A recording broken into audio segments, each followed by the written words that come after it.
On this day in history, the 13th of March 1619, the stage lost one of its greatest stars, Richard Burbage, Shakespeare's leading man, the original Hamlet, Othello and King Lear.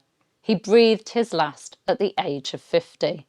But Burbage wasn't just an actor, he was a theatre pioneer, a close friend of William Shakespeare, and a man whose talent defined the golden age of English drama. So who was he? Let's step back in time and meet the man who brought Shakespeare's greatest characters to life.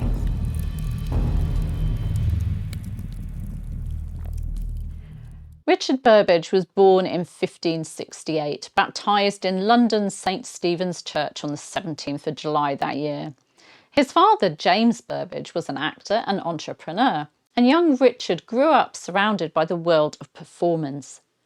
In 1576, James Burbage made history by building England's first permanent playhouse, aptly named The Theatre, just outside London's city walls in Shoreditch. Little did he know that his son would go on to shape English theatre forever. By the age of 16, Richard was already making a name for himself on the stage. By 1594, he was the star of the prominent theatrical company, the Lord Chamberlain's Men. And this is where fate intervened. Among his fellow players was a certain William Shakespeare, a rising playwright who was crafting roles perfectly suited to Burbage's talents. The two men became close friends, and in his 1616 will, Shakespeare left bequests to only 3 actors, his fellows as he called them. One of them was Burbage. The late 1590s were a transformative time. The Burbages lost the theatre due to lease disputes, but Richard and his brother Cuthbert had an audacious plan. They dismantled it, transported its timbers across the Thames, and built the Globe in Southwark. And there, under its thatched roof, Burbage gave some of the most legendary performances in theatre history. He was the very first actor to speak Hamlet's famous soliloquy, "To be or not to be." He raged as Othello, wept as King Lear, and schemed as Macbeth. He wasn't just performing Shakespeare's words, he was shaping the very essence of these characters, bringing them to life for the very first time. And when King James I ascended the throne in 1603, the Lord Chamberlain's Men became the King's Men, earning royal patronage.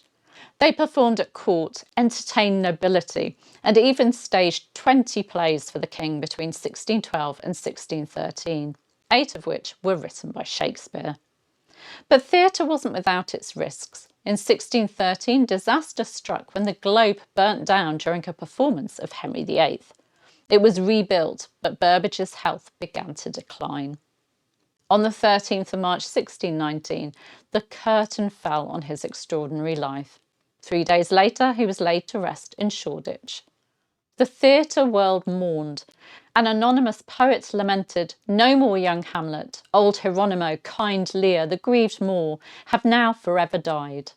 And playwright Thomas Middleton wrote, "Death interposing Burbage, and there staying, hath made a visible eclipse of playing."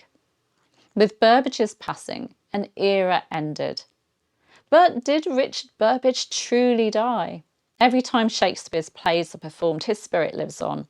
In every Hamlet soliloquy, every impassioned Lear, every jealous Othello, there is a trace of the man who first breathed life into those words.